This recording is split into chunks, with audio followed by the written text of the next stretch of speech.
এটি সেই জাবালে সুর পাহাড়, জাবাল মানে হচ্ছে পাহাড়, যেখানে রাসূল সাল্লাল্লাহু আলাইহি ওয়া আর সুর সাল্লাম মানে হচ্ছে কালো। নিয়ে হিজরতের সময় অবস্থান জাবালে সুর করেছিলেন। আসলে হচ্ছে কালো পাহাড়। জাবাল মানে পাহাড়, সুর মানে কালো, জাবালে সুর মানে কালো পাহাড়। জায়গা এটা এখানে খুবই গুরুত্বপূর্ণ পাহাড়। হিজরতের সময় আল্লাহ নবী সাল্লাল্লাহু আলাইহি সাল্লাম অবস্থান করেছিলেন। দেখতে পাচ্ছেন এখন আমরা যাচ্ছি আরাফার ময়দানের দিকে। সবাই মনোযোগ দিয়ে শোনেন, পরে আবার প্রশ্ন করলে বুঝতে পারবেন না, জিজ্ঞাসা করবেন যে এটা দেখেন নাই ওটা দেখেন নাই। আমরা এখন আরাফার ময়দানে আমরা যাব। কিন্তু আপনাদের হয়তো চার পাঁচটা একটু দেখান না, আপনারা দেখাচ্ছি মনোযোগ আপনাদেরকে। দিয়ে শুনবেন। আসলে এটা ভাষা বর্ণনা করা যাবে না, যেটা পিছনের কথা বলবেন না, কথা বললে কিন্তু সামনে এসে আপনাদের কথা বলতে দেবেন।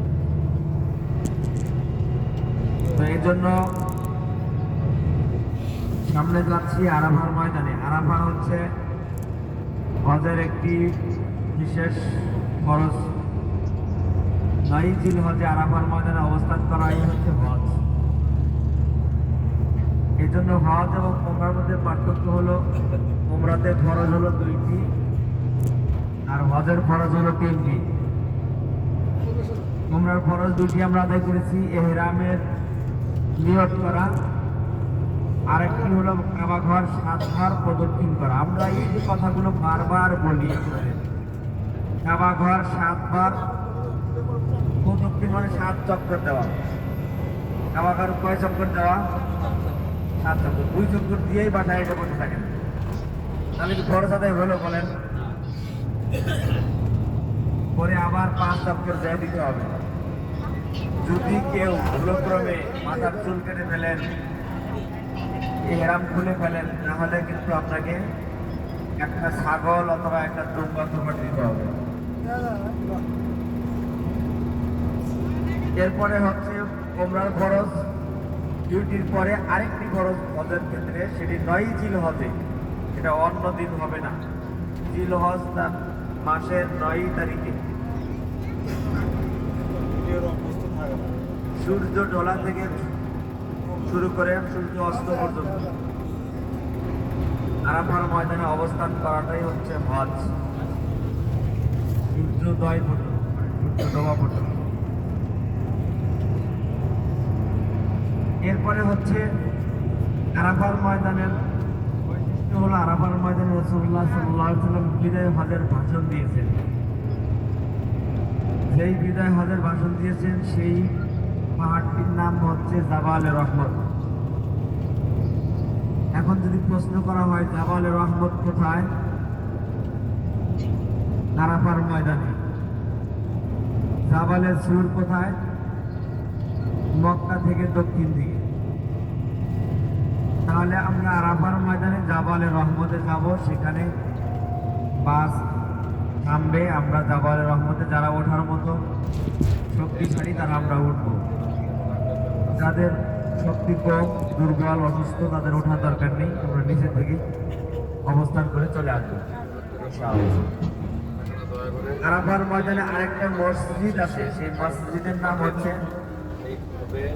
মসজিদে নামিরা। মসজিদে নামিরা।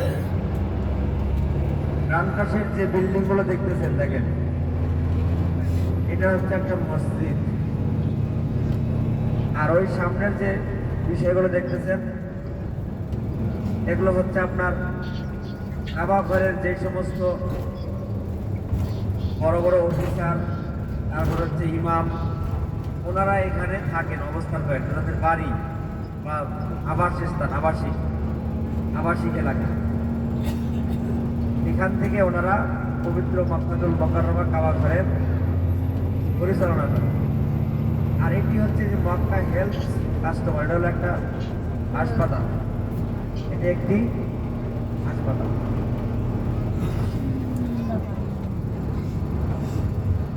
আর সামনে আমরা আরেকটা জিনিস দেখতে পারবো, যেটির নাম হচ্ছে জামিয়াতুল উম্মুল কোরা। উম্মুল কোরা ইউনিভার্সিটি, মক্কাতে একটা বিশ্ববিদ্যালয় আছে, সেই বিশ্ববিদ্যালয়ের নাম হচ্ছে উম্মুল কোরা ইউনিভার্সিটি। আমরা সেটি সামনে দেখতে পাবো, আপনাদেরকে বলে দেব। এই নিদর্শন দেখাচ্ছে এই যে আপনার ইয়াতে, হ্যাঁ, এখানে জামিয়াতুল উম্মুল কোরা লেখা আছে সাইনবোর্ডে। আমরা সামনে সেই দিকে যাচ্ছি। আরাফায় যাওয়ার আগেই ফুলকরা বিশ্ববিদ্যালয় পাবো, সেটা আমরা হাতের কাজ থেকে আপনারা মনোযোগ দিয়ে কথা শুনবেন, আপনারা দেখতে পারবেন। আর যদি গল্প গুজব করেন শেষে যা তাই। তাহলে এখানে আমরা আরাফার ময়দানে যাচ্ছি। আরাফাতে মসজিদের নাম কি বলেছি? হ্যাঁ, লাগিয়ে দিবে, একটা ছোট ভাই লাগিয়ে দিবে। মসজিদে নামিরা। তাহলে বড় বাচ্চা একটা আরাফার ময়দানের মসজিদের নাম হচ্ছে মসজিদে নামিরা। এই মসজিদে নামিরাই হজের খুতবা দেওয়া হয়, হজের ভাষণ দেওয়া হয়। যে ভাষণটি এখন সারা বিশ্বে 10টা ভাষায় অনুবাদ করা হয়। এক টাইমে একসাথে 10টা ভাষায় সম্প্রচার হয়। আরবিতে খুতবা দেয়, আমাদের দেশের বাংলা ভাষায় আমরা খুতবা শুনতে পারি। যারা ইংরেজি তাদের ইংরেজি ভাষা, যারা উর্দু তাদের হচ্ছে উর্দু ভাষা। এরকম আসলে এখন আরাফার ময়দানে যাচ্ছি। 10টা ভাষায় আমি চেষ্টা করবো আপনাদেরকে সৌদি ইনফ্রাস্ট্রাকচারাল যে ডেভেলপমেন্ট হচ্ছে চারপাশে এবং কতটা অর্গানাইজড সেগুলো একটু দেখাইতে। আসলে প্রত্যেকটা জায়গা খুবই চমৎকার। আসসালামু আলাইকুম এদিকে একটু ছোট বাচ্চা ওয়া কত বারাকাতুহু। সুন্দর সম্মানিত দেখেন পার্কিংটা। হাজিরিন, আপনাদেরকে একটি বলতে পারেন আমি আবদার করার জন্য আপনাদের এই বাইকটা দিলাম। আমরা যে উম্মুলকুরা ইউনিভার্সিটি এখন দেখতে পারবো ইনশাআল্লাহ সামনে, এই উম্মুলকুরা ইউনিভার্সিটিতে আমি অনার্সের জন্য অ্যাপ্লাই করেছি। তো আপনাদের মোয়াল্লেম হিসাবে আপনাদের কাছে আমি দোয়া চাচ্ছি, যেহেতু আপনারা ওমরা সফরে আসেন, আপনাদের দোয়া আল্লাহ ইনশাআল্লাহ কবুল করবে। আপনারা আমার জন্য খাস করে দোয়া করবেন, আল্লাহ যেন আমাকে ইউনিভার্সিটিতে কবুল করে ইনশাআল্লাহ। আমি উমুলকরা ইউনিভার্সিটি প্লাস মদিনা ইউনিভার্সিটিতেও অ্যাপ্লাই করেছি। তো আপনারা আমার জন্য খাস করে দোয়া করবেন, আল্লাহ যেন আমার এই কবুলিয়াতটা অর্জন করার তৌফিক দান করেন ইনশাআল্লাহ।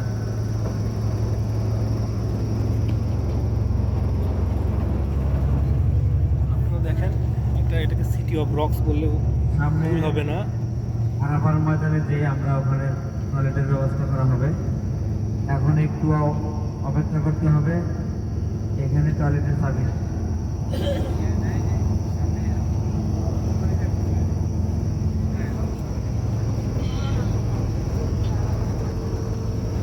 জাবাল পাহাড় বাড়িগুলো বড় সুন্দর। হ্যাঁ, কি খবর? কি খবর?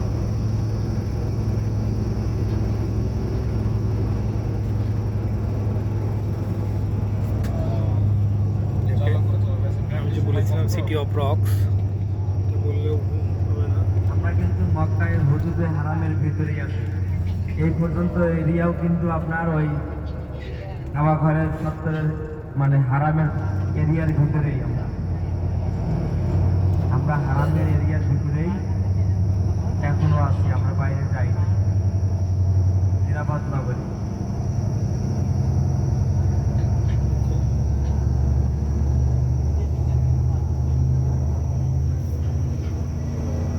আমাদের রেসিডেন্সিয়াল এরিয়াগুলো মেইনলি।